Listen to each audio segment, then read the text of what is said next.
Hello mga lalabs, ang lutuin natin ngayon guys ay spaghetti with eggplant guys. Ang eggplant ko guys, pinipry ko muna siya. Pagkatapos guys, yung spaghetti natin, syempre ginisa natin sa chicken, onion, garlic at lahat ng pampasarap, pampalasa guys. Ayan.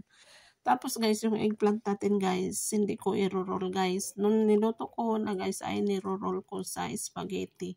Ngayon, hindi ko siya i-roll kasi maiksi yung eggplant ko. So, ang ginawa ko guys, ayan, eggplant tapos spaghetti, lagyan ng konting cheese, pagkatapos eggplant ulit.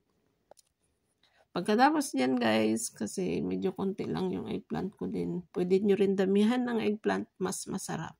Tapos, spaghetti ulit, cheese, pagkatapos, eggplant ang last sa taas bago lagyan ng topping na bechamel. Ayan guys. Yung bechamel ko guys, butter, flour at saka gatas lang siya.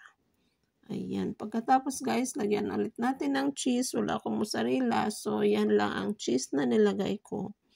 Pagkatapos, lagyan natin sa oven. Ayan na guys. Masarap siya guys. Sobrang sarap guys. Gusto-gusto ng mga alaga ko guys. Super sarap. Ayan. Try nyo guys. Ayan. Thanks for watching mga lalabs. Bye!